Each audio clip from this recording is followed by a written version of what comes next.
everyone, in today's video I have a behind the scenes photo shoot testing out the Tamron 70-300mm lens on the Nikon Z8. Let's get started. I think we'll start right here and I have to step right back because this is like a really zoomed kind of lens. Yeah, that looks so nice there. In this review, I'm mostly going to be focusing on photography, but I do also have some video tests to share with you towards the end.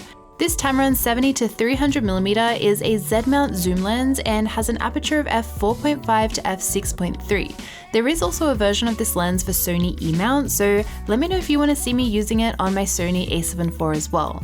This lens has an absolutely huge focal range to cover such a wide variety of photography styles, so in this video, we'll take a look if the convenience of this focal length compromises on image quality.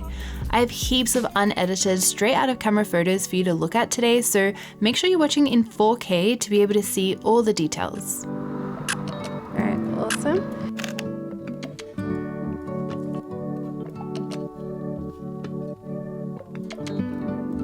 Do you want to maybe lean against like this part of the wall? This lens makes me so lazy. I can stand in one spot and get like a close up and like a far away shot of you. I'm starting off with some simple portraits against this plain wall and amazing Monstera plant. I also have photos at almost all the focal lengths throughout this lens to share with you today.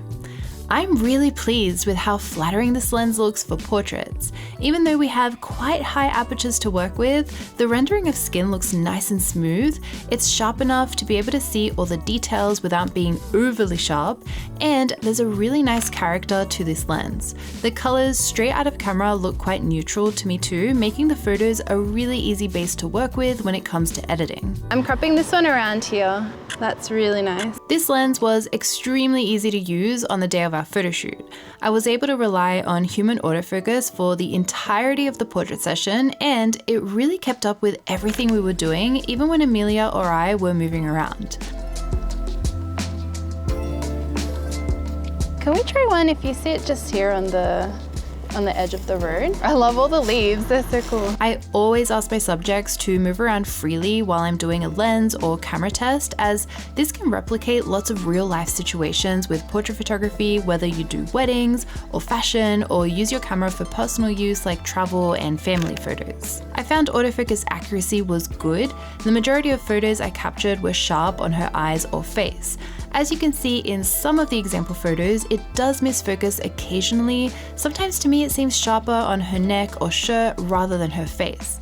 I did have so many photos with critical focus that I think focus accuracy is good overall. It was super easy to come away from the photo shoot with a set of images in focus. All right, and I'm getting a close-up as well. This is so good, I don't have to move.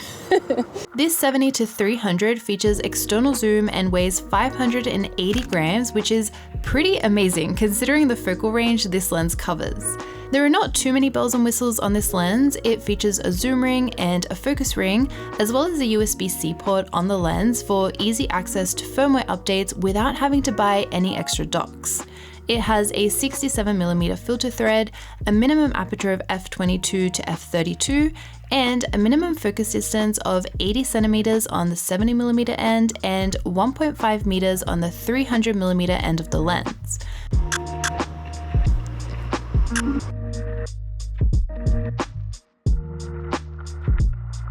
Try and shoot from like a down angle here. Yeah, that's so cool there. When a zoom lens covers such a large focal length, I would really love to see a focus range limiter switch, but I assume to keep cost, size, and/or weight down, they left any extra switches and dials out. I feel like we could do something here. We could maybe like lean you over on the fence. Yeah, that's so pretty there. This lens features 7 circular diaphragm aperture blades. By creating more distance between my subject and the background, as well as using the longer focal lengths of this lens, you are able to create some nice background to foreground separation with beautiful creamy bokeh in the background. The out of focus rendering of this lens looks great as well. It's nice and smooth.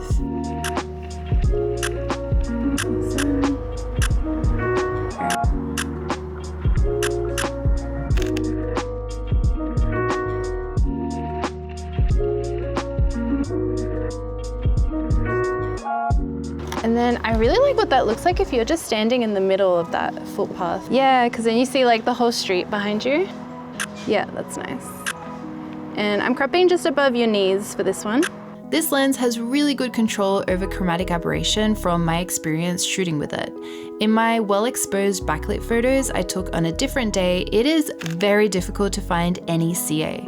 I could only find the smallest amount of purple fringing in some pretty harsh conditions, such as this overexposed spot in this image. A small amount of CA like this is extremely easy to get rid of with editing software without compromising on the quality of the image.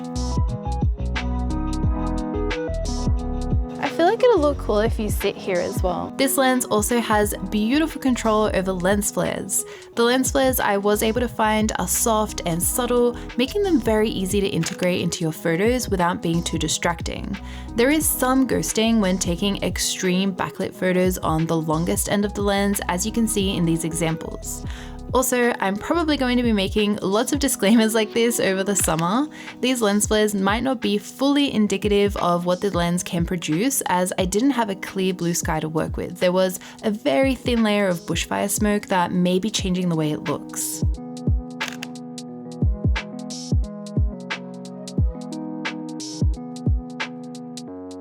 Wow, that's so nice. Now that you've seen a good majority of the photos I've taken, as well as the camera settings I was using, this is the reality of using such a high aperture lens like this handheld. One of the limitations you will find with it is using it in lower light situations where you need one of two things: either a camera that has good ISO capabilities and performance, or the ability to shoot in brighter light. Oh, that looks cool there with the trees. Yeah, I think what I might do, if you stand like just in front of the tree that's hanging out, and I'm gonna take photos from across the road, I think will look cool. Ooh, that does look cool. All right, so this one's a full body one first. I chose to do this photo shoot right in the middle of the day, as I knew I wanted as much light as possible to work with, but unfortunately it ended up being a bit overcast. While the light was adequately bright, since it was around 1 PM when we were doing this portrait session, I had to shoot with quite high ISOs to keep my shutter speed high enough to not cause any motion blur in my images. You will find that the longer your focal length is, the faster your shutter speed needs to be to avoid motion blur, whether it's blur from the camera or blur from your subject or background moving.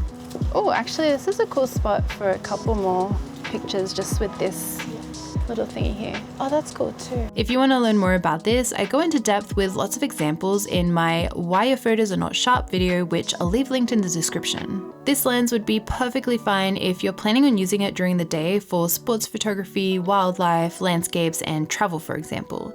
Something to keep in mind is that this lens does not feature any internal stabilization, so you will preferably want to use it on a camera body with IBIS, otherwise it'll be best used on a tripod. Last but not least, I want to take a photo with both Amelia and I standing in the same spot with all the main focal lengths of this lens. So we're going to start off here at 70mm, which is a full body shot. And then I'm going to zoom into 100. And then we have 135, 200, and finally 300.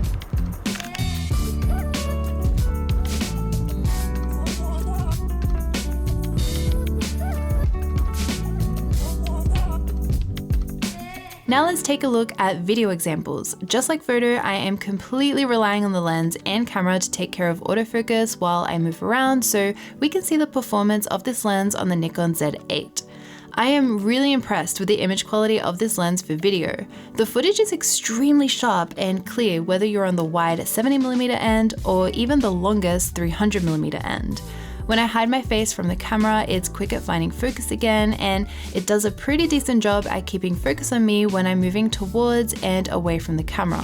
Overall, I think this is a fantastic lens if you're in need for an all-rounder long focal range and you tend to work in brighter lighting situations. For a photography kit, you would realistically only need to add a wide-angle zoom to fill in your entire focal range, something like the Tamron 28-75 or 20-40mm. Even though they are not currently available for Z-mount, I hope they will make them available pretty soon. I have used both these lenses on Sony, and I have reviews about them on my channel in case you're interested in watching. Since this is pretty lightweight for such a long zoom range, it would be an easy lens to travel with or to use for longer days of shooting. That is all I have for today's review of this Tamron lens. Let me know what you think of the photos and the lens down in the comments below. But as always, thank you so much for watching. I make new videos every single week, so I'll see you all next time. Bye.